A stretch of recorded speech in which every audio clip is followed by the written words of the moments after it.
Afternoon, HOPS fans. There's a little video for you regarding assigning carriages to trains.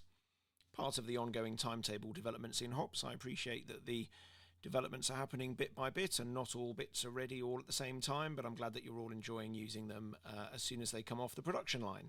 So the ability to assign carriages to trains has been around for a little while, but perhaps isn't that widely known about, and particularly some of the shortcuts that you can use to make your life a little bit easier when assigning carriages to trains. So I just thought we'd make a little video to go through some of them now. This isn't about locos, just to point that out. This is only about carriages at this stage. So here's our goal. We've got 3 trains, and on this imaginary railway, the head code system is the departure time and then the letter of the departure station, which I know some railways use that don't want to use the sort of modern 4-character description system. But you can see my 3rd train down there does actually have a modern 4-character code, and it's fine, whatever you want the head codes to be. I just want to make the point that's 3 separate trains.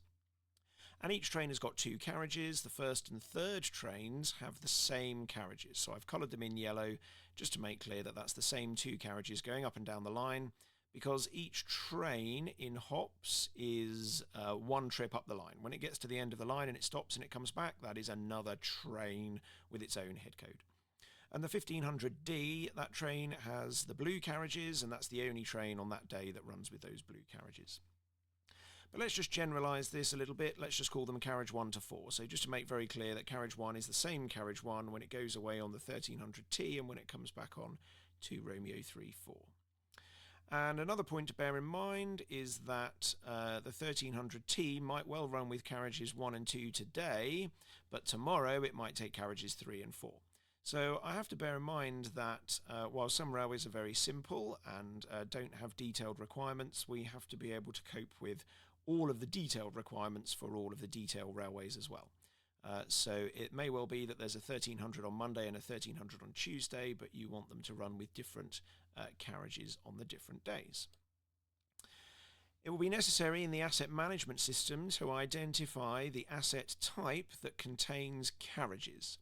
And in the asset management system settings, go into the editing options for that asset type, and you can see highlighted there an option that says assets of this type are carriage or wagon rolling stock assets that can be assigned to train formations. And you can set it to this asset type contains individual vehicles. And just as a reminder, it says please do not try to use this feature for locomotives. Locomotives have a completely different feature that they use because they behave slightly differently in terms of how we manage them in timetables. So once you have identified the appropriate asset type and set it so that this asset type contains individual vehicles, the timetable system will allow you to use those assets and assign them to trains. So let's look at it from first principles first, assigning individual carriages to individual trains. And as I said at the start, there are some helpful tools so that you don't have to do every train through the whole year one by one. But we'll look at it from first principles first. Here's my calendar for Friday the 4th of August, and I'm in the train list, and I've gone into tick box mode, and I've ticked all the trains. I've only ticked one, as you can see, but I've ticked all the trains that I want to add this particular carriage to, and then in the drop-down list at the bottom, I've selected the carriage 24421 that I want to add to the train. And this is the most basic way, the first principles way of adding individual carriages to individual trains. You just pick the trains that are going to run with that carriage, which might be one or might be loads, and you've got a tick all box link at the top of the column there, as you can see, and then you select the vehicles and add them. But I agree that would be a bit laborious if you had to do it for every day of the year. So perhaps that's only appropriate for when the odd carriage is going to go on the odd train, or for galas and things like that, where everything is a complete one-off. You'll notice there's a new tab in the timetable, in the daily calendar, in the timetables tabs, that says rolling stock. It's between working timetable and public timetable, and it has some extra information at the top that shows the vehicles that are in the train. But that would be quite a big job, so let's look at grouping carriages into sets, which is always the first thing that anybody asks when I explain this to them. How can we just group them into sets and just put set A on the train without having to put the 8 individual carriages in set A on the train? Well, I'm pleased to say that you can do that, and you can create a model that looks a bit like this. You could say carriage 1 and carriage 2 are in set A, and carriage 3 and carriage 4 are in set B. In the asset management system, it's necessary to create this parent-child relationship between the assets. So you'll have to create a new asset type called, for example, carriage sets or sets of carriages. And I recommend that you set it so that it can't accumulate defects and all those things, just to avoid confusion. And then it's necessary to go to the passenger carriages asset type, and highlighted in the red there is a tick box to say that assets in the carriage sets asset type are acceptable parents for assets in the passenger coaches asset type, to make sure that you can only select a carriage set asset as a parent of a passenger coach, and you can't, for example, make a fire extinguisher or a laptop or a portaloo the parent of a passenger coach. So a new asset type required with an asset for each with an asset for each set. So you might call them set A, set B, set C. You might call them the Great Western set, the LNER set, the teak set, or whatever. But just create a fake asset for each one in your carriage sets asset type, and in your passenger coaches asset type, tick the tick box to say that carriage sets are acceptable parents for passenger coaches. In each passenger coach, then, you can select in the parent drop-down box which set this carriage belongs to. And then it is possible, back in the timetable system, instead of assigning an individual carriage to a train or a group of trains, you can assign the whole set. So you'll see there highlighted, add non-duplicate sets of vehicles to trains, set A, and then it lists all the vehicles that are in set A, which in this case is E4790 and M5042. You can never add the same vehicle to the same train twice. That's why it says non-duplicates. You can't add the same vehicle to the same train twice. If you try, it'll just ignore it. So if 4790 was already on one of the trains that you'd selected, it would add all the other vehicles, but it would just skip over 4790 because it's already on that particular train. It would add it to the trains that didn't already have it. Now, it may be that your sets change through the year, and that's absolutely fine. Your asset called Set A is just a fake asset made up for grouping the assets of carriages together. So you can put all the carriages that are in Set A for the first 3 months of the year in Set A and assign those to all the trains, and then go and change all the parents and children of all the carriages in Set A to get what Set A is going to look like from July onwards, or however you want to arrange it. The Set A asset is purely there as a tool to enable the grouping of carriages. I wouldn't use it for any actual asset management purpose. So let's look at our flowchart again. Here's the model that we've created, that we've said Set A wants to go on the 1300 and 2 Romeo 34, and Set B is going on the 1500D, and HOPS will expand that out into the individual carriages that are on each train. The moment you put Set A on the train, it will expand it out into the individual carriages that are on Set A. It doesn't necessarily remember that at that particular time they were Set A. It doesn't care about that. The Set A fake asset is just a means of grouping the carriages together to make it easier to put them on trains. And just like everything else in HOPS, once you've copied that template, once you've copied it onto the train, you can fiddle around with the carriages and assets on each individual train without affecting the Set A template.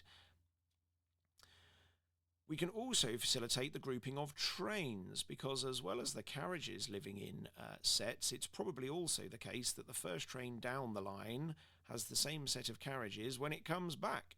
And I know a lot of railways group up the trains on their timetable into train 1, train 2, train 3, that sort of thing.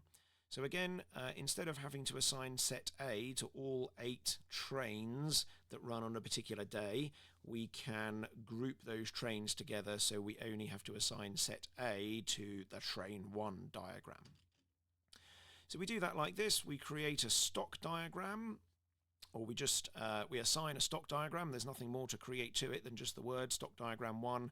And you can see here in the example, in my fictional railway, the 1300T comes back as 2 Romeo 34. It could go up and down the line 6 or 8 times, and all 6 or 8 of those trains would have stock diagram 1, because I know in my head they're going to keep the same coaches for the whole day, which is what most railways have. I'm not saying all, and if this doesn't apply to you, then you won't make them all stock diagram 1. And the other train, which keeps the same coaches all day, is going to be stock diagram 2. Some railways call them train 1, train 2. and I know one railway in particular, and I'm sure you can work out which one it is, refers to the sets of carriages as BL1 or MD2 based on where they start the line. Whatever you routinely refer to your two sets of trains are on a particular day, you can use that as the title in HOPS. So here's how we go through it in HOPS. Each individual train has got a carriage stock diagram drop-down list, so you can see the options I've created on my demo railway there are auto, train 1, train 2 and train 3. Of course, you put in the ones that you normally call your trains. And although this screenshot is from doing it on a train on a base timetable, it can of course be edited on a case-by-case basis on a daily timetable. But of course, the more you can get into the templates, the more you can get into the base timetables, the less messing around there is to do on each individual day.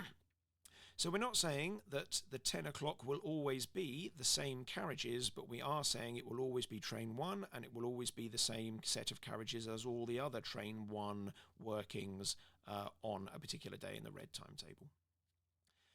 Then when I've got my list of trains, instead of picking an individual carriage and assigning it to the train, I can, I've jumped too far ahead here. This is a shortcut way of assigning several trains on a day or in a base timetable to be train 1 all at the same time. So I don't have to do it one by one. I can go tick, tick, tick, yep, all of you are train 1, and then with selected, set stock diagram to train 1, and then tick, tick, tick, set all these ones to train 2, and the with selected at the bottom, set stock diagram to train 2, just to make it so that you don't have to do them one by one.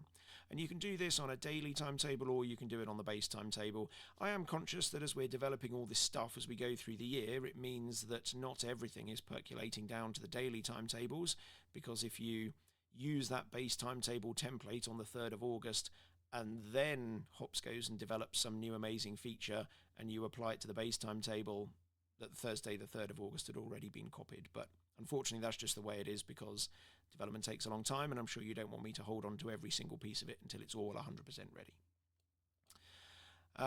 Right, the carriage stock diagrams for each train show in a column on the right hand side. Again, everything that I'm saying applies to base timetables and daily timetables. You can do it in any combination. So finally, this is where I thought we were. You can update all of the train 1s on a range of days to have a particular carriage set. This is in the daily timetables. You can see in the menu on the left hand side where you can select several days at a time.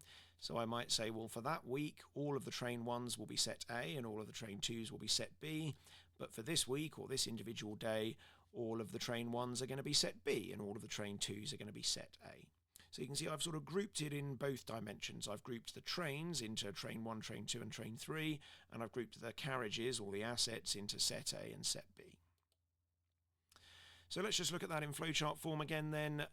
We know which trains are train 1 and train 2.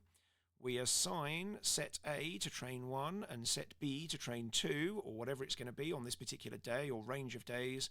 And because HOPS already knows, because you've told it in the asset management system, which carriages are in set A and which carriages are in set B, it can expand out set A and set B into the individual carriages, and then it can apply those carriages to the trains that are in train 1, that are worked by train 1 and train 2. And that template immediately collapses. As I said earlier, as soon as you apply these templates, just like applying a base roster to a normal roster, it's no longer connected to the template. It's got the individual carriages on the train. So if you wanted to, you can just take one off or add an extra one on an individual day without affecting the template in any way. So in summary, you can assign individual carriages to individual trains or a selection of trains using tick box mode. And you can do that on the base timetable or on a daily timetable. You can assign sets of carriages to an individual train or a selection of trains. You can do that on a daily timetable or the base timetable. You can assign individual carriages to all trains of a particular stock diagram on a daily timetable or on the base timetable. And you can assign sets of carriages to all trains of a particular stock diagram on a daily timetable or on the base timetable.